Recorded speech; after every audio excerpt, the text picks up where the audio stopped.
बहन जी, जरा मेरी बात तो सुनिए। क्या सुने बहन जी, हमने तो सोचा ही नहीं था कि आपकी बेटी इतनी काली निकलेगी। बहन जी, भगवान ने दो ही तो रंग बनाए हैं, एक काला और एक गोरा। अगर मेरी बेटी काली है तो इसका मतलब ये तो नहीं कि कोई भी उससे शादी ही नहीं करेगा। किसी का तो पता नहीं, लेकिन मैं अपने बेटे की शादी आपकी बेटी से नहीं करवा सकती। इतना कहकर वो औरत और उसका लड़का वहाँ से चले जाते हैं, जिसके बाद बेचारी आस्था बहुत बुरी तरह से रोने लगती है। माँ, आप मेरी शादी मत कीजिए। मुझे पता है कोई भी मुझसे शादी नहीं करेगा।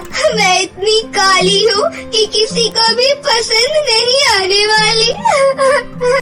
तभी वहाँ पर अपने कॉलेज से सेजल घर पर आती है। चलो, तुम्हें इतना तो पता ही चल गया कि तुम्हारे कालेपन की वजह से कोई भी तुम्हें पसंद नहीं करता। सेजल ऐसा कहकर अपने कमरे में चली जाती है। वहीं बेचारी आस्था को बहुत दुख होता है। ऐसे ही कई समय तक करुणा अपनी बेटी के लिए रिश्ता ढूंढते रहती है, लेकिन उसके कालेपन की वजह से कोई भी उससे अपने घर का रिश्ता नहीं करता। एक दिन महेश्वती नाम की एक औरत अपने बेटे का रिश्ता लेकर करुणा के घर पर आती है, जहां उसकी नजर सेजल पर पड़ती है। सेजल बहुत ही गोरी और सुंदर थी।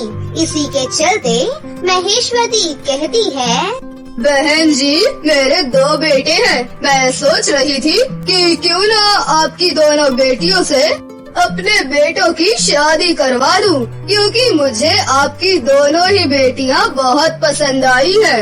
ये तो करुणा के लिए सोने पर सुहागा था। वो अपनी दोनों बेटियों की शादी महेश्वती के दोनों बेटों से कर देती है, जिसके बाद महेश्वती अपनी दोनों बहुओं को घर ले आती है।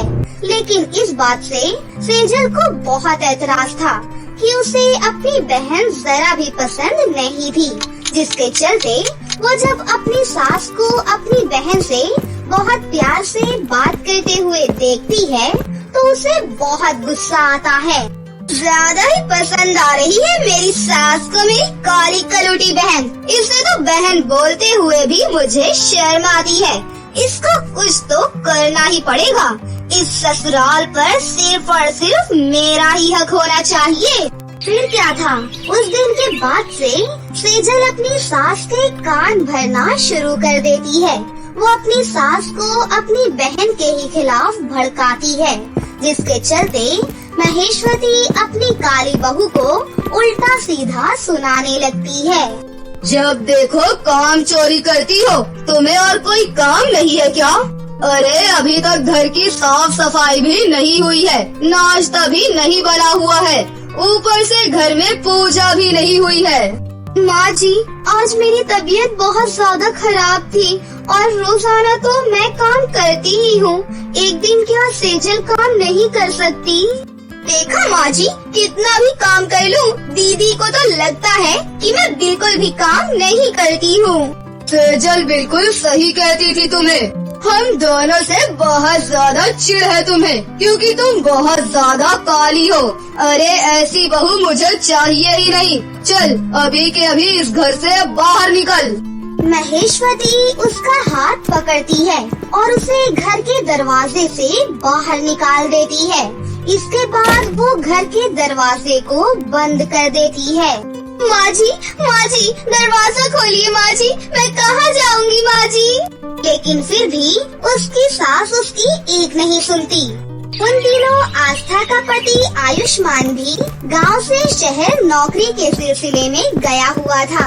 अकेली बेचारी आस्था वहाँ से चुपचाप चली जाती है और चलते चलते उसे एक टूटी फूटी सी झोपड़ी दिखाई देती है। अब मैं क्या करूं? मेरे पास रहने का कोई ठिकाना तो है ही नहीं। चलो यहीं पर ही रह लेती हूँ। फिर आस्था उस टूटी फूटी झोपड़ी में ही रहने लगती है, जहाँ उसे एक देवी माँ की मूर्ति भी दिखाई पड़ती है। वो देवी माँ की मूर्ति के आगे हाथ जोड़कर वहीं पर अपना गुजारा करने लगती है। कई दिनों तक वो भूखी प्यासी रहती है और उसे कोई खाना तक नहीं देता। भीख मांगने से अच्छा उसे काम ढूंढना सही लगता है। फिर वो मुखिया के घर में साफ सफाई का काम शुरू कर देती है, जिसके चलते मुखिया उसे 2 वक्त की रोटी और कुछ पैसे भी देता है। एक दिन आस्था अपने आप से कहती है, अरे कब तक मैं इस तरह नौकरी करती रहूंगी? मुझे पार्लर का सारा काम आता है, लेकिन मुझे पार्लर की नौकरी कहीं मिल ही नहीं रही। क्यों ना मैं खुद का ही एक पार्लर खोल लूं? लेकिन मेरे पास पैसे तो हैं ही नहीं। बेचारी आस्था पार्लर खोलने के लिए मुखिया से कुछ पैसे उधार ले लेती है। इसके बाद वो एक छोटा सा पार्लर खोल लेती है। वो काली थी, जिसके चलते उसके पार्लर में कोई भी नहीं जाता था। कौन जाएगा इस काली कलूटे के पार्लर में? मुझे तो बिल्कुल भी यकीन नहीं होता कि इसके पार्लर में जाकर किसी को कोई निखार आएगा। इतनी बदसूरत पार्लर वाले के पार्लर में कोई नहीं जाने वाला। अरे जो खुद को खूबसूरत नहीं बना सकती, वो दूसरों को क्या बनाएगी? हाँ। फिर वो दोनों वहाँ से चली जाती हैं और बेचारी आस्था ये सब सुन लेती है, जिसके बाद वो रोते हुए अपने पार्लर में रखी हुई देवी माँ की मूर्ति से कहती है, देवी माँ मेरी मदद करो, मैंने मुखिया से पैसे लिए हैं, मुझे उनके पैसे भी चुकाने हैं। ऊपर से मेरी काले रंग की वजह से मेरे पार्लर में कोई भी नहीं आ रहा। अब मैं क्या करूँ? मुझे कुछ भी समझ में नहीं आ रहा माँ। जैसे ही आस्था इतना कहती है, वहाँ देवी माँ की मूर्ति से एक सुंदर सी परी प्रकट होती है। तुम चिंता मत करो, मैं एक परी हूँ और मैं तुम्हारी मदद करूँगी। मैं जानती हूँ तुम्हारे साथ जो भी हुआ बहुत गलत हुआ है, लेकिन अब आगे तुम्हारे साथ कभी कुछ बुरा नहीं होगा। मैं तुम्हें एक जादुई शक्ति देती हूँ, लाओ अपने हाथों को आगे करो। जैसे ही आस्था अपने हाथों को आगे करती है, वो परी अपने हाथों से उसके हाथों को स्पर्श करती है, जिसके चलते वहाँ एक हल्की सी रोशनी उत्पन्न होती है। अगर तुम किसी भी इंसान को स्पर्श करोगी तो वो बहुत ही सुंदर और गोरा हो जाएगा। चाहे तो अपने ऊपर तुम ये करके देख सकती हो। जैसे ही आस्था अपने चेहरे को स्पर्श करती है, वो बहुत ही सुंदर और गोरी हो जाती है। फिर वो उस परी का शुक्रिया अदा करती है, जिसके बाद परी वहाँ से गायब हो जाती है। उसके जाने के बाद वहाँ से एक काली सी मॉडल लड़की जा रही होती है।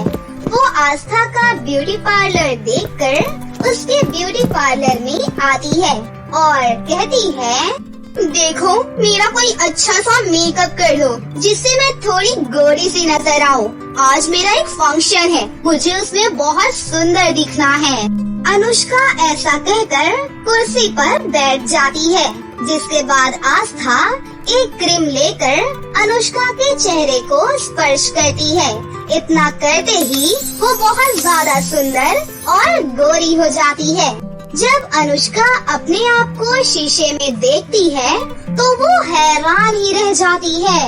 ओह माय गॉड, क्या ये मैं हूँ? मुझे तो यकीन ही नहीं होता। तुमने तो मेरी काया ही पलट दी। ये सब तुमने कैसे किया? मैं तो बहुत खूबसूरत लग रही हूँ। मुझे इतना सुंदर बनाने के लिए तुम्हारा बहुत बहुत शुक्रिया। ये लो मेरी तरफ से ट्रिपल पैसे। अनुष्का इतना खुश हो चुकी थी कि वो आस्था को अपनी मेहनत के ट्रिपल पैसे देकर जाती है। वहीं आस्था भी बहुत खुश होती है। जिस फंक्शन में अनुष्का जाती है, वहाँ उसकी सभी सहेलियाँ उसके गोरे रंग को देखकर बहुत प्रभावित होती हैं और उससे उसके पार्लर के बारे में पूछती हैं। पता नहीं कोई नया पार्लर था और वो पार्लर वाली भी सुंदर और गोरी थी अगर तुम चाहो तो मैं तुम्हें वहाँ पर लेकर जा सकती हूँ। फिर अनुष्का की सारी सहेलियाँ उसके साथ आस्था के पार्लर में जाती हैं, जहाँ अनुष्का उन्हें भी गोरा करने के लिए बोल देती है। फिर आस्था ने एक एक करके सभी को स्पर्श कर दिया और वैसे ही वो गोरी और सुंदर हो जाती हैं। अरे वाह, ये तो कमाल हो गया। क्या बात है, ये ब्यूटी पार्लर तो जादुई ब्यूटी पार्लर है, जहाँ कोई भी काला आएगा तो वो गोरा होकर ही बाहर जाएगा। फिर क्या था, उस दिन के बाद से आस्था बहुत ज्यादा फेमस हो जाती है। उसके पार्लर के बाहर लाइन लगी हुई होती है। जब इसके बारे में सेजल और महेश्वती को पता चलता है तो उन्हें अपने किए पर पछतावा होता है और वो दोनों आस्था से माफी मांगने उसके पास जाती हैं। मुझे माफ कर दो बहू, मुझे तुम्हारे साथ ऐसा नहीं करना चाहिए था। मुझे तो तुम्हारी बहन सेजल ने ऐसा करने पर मजबूर कर दिया था और मैं उसकी बातों में आ गई। मुझे माफ कर दे बहू। हाँ दीदी, मुझे भी माफ कर दो। मैंने भी आपके साथ बहुत बुरा किया है। बल्कि आप लोगों ने जो किया मेरे साथ वो बहुत अच्छा किया। आज आप लोगों की बदौलत ही मैं इस मकाम पर हूँ। लेकिन अगर आपको ऐसा लगता है कि मैं ये सब कुछ छोड़कर आप लोगों के साथ चलूंगी तो ऐसा नहीं है। मैं कहीं नहीं जाऊंगी। आप लोगों ने मुझे छोड़ा था। एक ठोकर खाकर मैंने अपनी पूरी जिंदगी बदल दी। लेकिन फिर भी अगर आप लोगों को कभी मेरी जरूरत होगी तो मैं आपकी मदद जरूर करूंगी। आस्था का ये जवाब सुनकर सेजल और महेश्वती वहाँ से चली जाती है। फिर कुछ दिन में आस्था का पति आयुष्मान उसके पास आ जाता है और उससे जो सब कुछ हुआ उसकी माफी मांगता है। उस दिन के बाद से आयुष्मान अपनी सुंदर सी पत्नी के साथ ही रहने लगता है और यहाँ आस्था अपनी जादुई ब्यूटी पार्लर को अच्छे से चलाती है और अपने पति के साथ हंसी खुशी से रहने लगती है। एक बार की बात है, समुद्र किनारे मोहिनी और ललित नाम के दो मछुआरे मछलियाँ पकड़ रहे थे। लेकिन कई बार जाल डालने पर भी उनके जाल में एक भी मछली नहीं फंस रही थी। इस बात से ललित को बहुत गुस्सा आया। सुबह से दोपहर हो गई, लेकिन अभी तक जाल में एक भी मछली नहीं फंसी। बस बहुत हो गया। अब मैं पानी में मछलियों को बेहोश करने वाली दवाई डाल रहा हूँ। नहीं नहीं, तुम ऐसा बिल्कुल मत करना। इससे मछलियों की जान को खतरा हो सकता है। लेकिन ललित मोहिनी की एक नहीं सुनता और पानी में बेहोशी की दवाई डालने लगा। देखते ही देखते ढेर सारी मछलियाँ बेहोश होकर पानी के ऊपर तैरने लगी। ये देखकर ललित बहुत खुश होता है और जल्दी जल्दी मछलियाँ उठाकर अपनी टोकरी में भरने लगा। तभी बेहोशी की हालत में एक बदसूरत घायल जलपरी पानी की सतह पर आ गई, जिसे देख मोहिनी बोली, अरे लगता है ये कोई जलपरी है। हाँ, पर ये कितनी बदसूरत है। तभी मोहिनी ने देखा कि वो जलपरी तो गर्भवती है। अरे ये जलपरी तो गर्भवती है, हमें इसे ऐसी हालत में नहीं छोड़ना चाहिए। देख मोहिनी, मुझे इस बदसूरत जलपरी से कोई लगाव नहीं है। अगर तुझे इसकी इतनी ही फिक्र हो रही है तो तू इसे अपने घर ले जाकर इसकी देखभाल कर। ठीक है, मैं इसे अपने घर ले जाऊंगी। उसके बाद मोहिनी उस बदसूरत जलपरी को पानी से बाहर निकालकर बड़ी मुश्किल से अपने घर ले गई। उसके बाद मोहिनी घर में रखे पानी के टब में जलपरी को डाल देती है। फिर उसी रात बदसूरत जलपरी 2 जुड़वा बच्चियों को जन्म देती है। वो बच्चियां भी अपनी माँ की तरह ही बदसूरत थी। लेकिन थोड़ी देर बाद उन तीनों के मुंह से खून बहने लगा। देखते ही देखते तीनों का शरीर पूरी तरह नीला पड़ने लगा। ये देख मोहिनी घबरा गई। अरे ये क्या? लगता है तीनों की जान खतरे में है। मुझे फौरन गांव के सिद्ध चमत्कारी बाबा की मदद लेनी होगी। अब इन्हें वही ठीक कर सकते हैं। इसके बाद मोहिनी फौरन गांव में रहने वाले सिद्ध बाबा के पास पहुंची। बाबा, जल्दी से आप मेरे साथ चलिए। मेरे घर पर जल परी है। अभी थोड़ी देर पहले उसने 2 जुड़वा बच्चियों को जन्म दिया है, लेकिन अचानक उन तीनों के मुंह से खून निकल रहा है। वो तीनों दर्द से बुरी तरह तड़प रही हैं। क्या कहा? जल परी? लेकिन तुम्हें जल परी कहाँ मिली? समुद्र किनारे मछलियाँ पकड़ते वक्त मुझे वो जलपरी घायल अवस्था में मिली थी। अब आप जल्दी से मेरे साथ मेरे घर चलिए। चिंता मत करो बेटी, मैं सब कुछ ठीक कर दूंगा।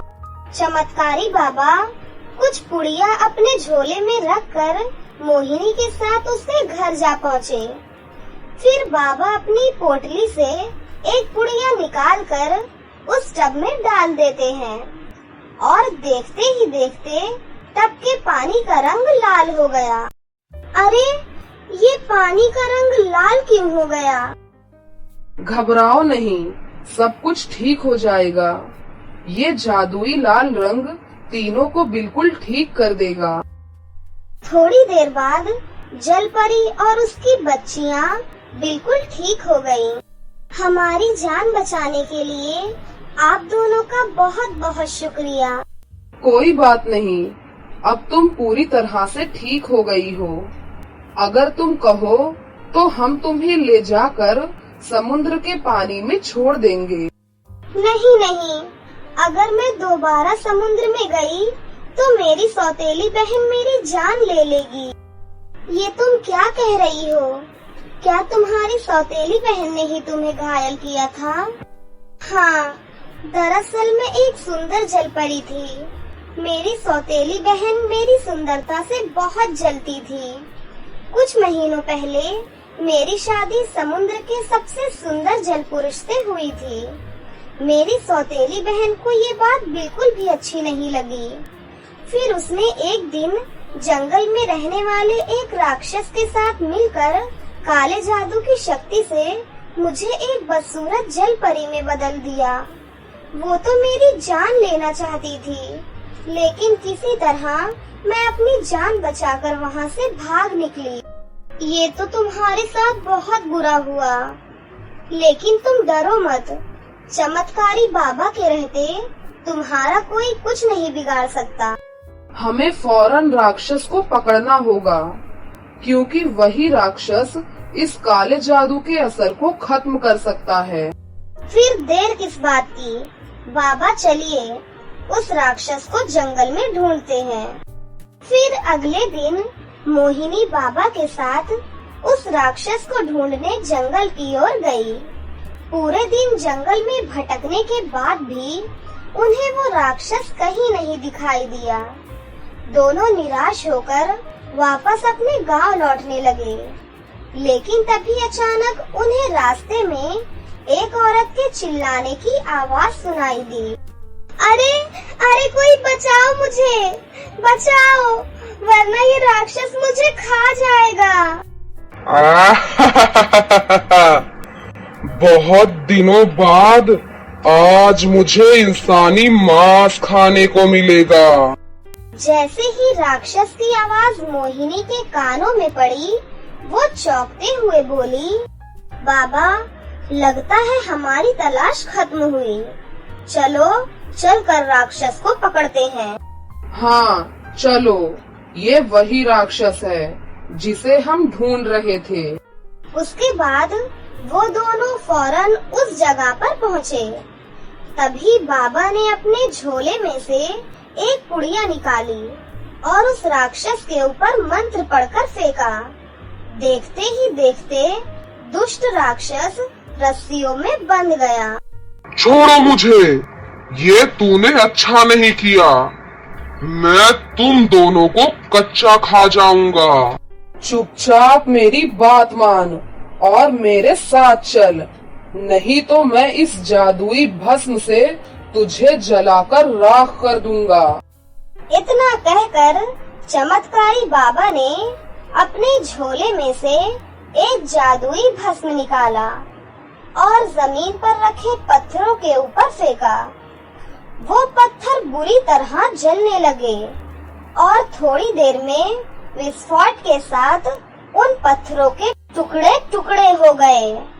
ये देख राक्षस डर के मारे कांपने लगा। उसने बाबा के सामने अपने घुटने टेक दिए। रस्सियों में बंधा राक्षस उनके साथ चलने के लिए तैयार हो गया। उसके बाद दोनों राक्षस को लेकर घर पहुँचे। राक्षस, अगर तू जिंदा रहना चाहता है तो तू इस जल परी और उसकी बेटियों पर किए गए काले जादू को खत्म कर, वरना मैं तुझे जान से मार दूंगा।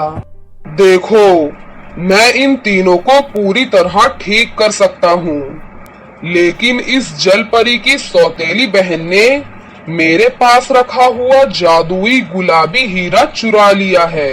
अपने हीरे के बिना मैं कुछ नहीं कर सकता। तुम्हें इसकी सौतेली बहन से मेरा हीरा छीनकर मेरे पास लाना होगा। ठीक है, हम आज ही तेरा जादुई गुलाबी हीरा लाकर तुझे दे देंगे। उसके बाद चमत्कारी सिद्ध बाबा मोहिनी को लेकर समुद्र किनारे पहुंचा। फिर बाबा एक बड़े आकार का त्रिशूल मोहिनी के हाथों में पकड़ाते हुए बोला, मोहिनी, इस त्रिशूल को समुद्र के पानी में छोड़ दो।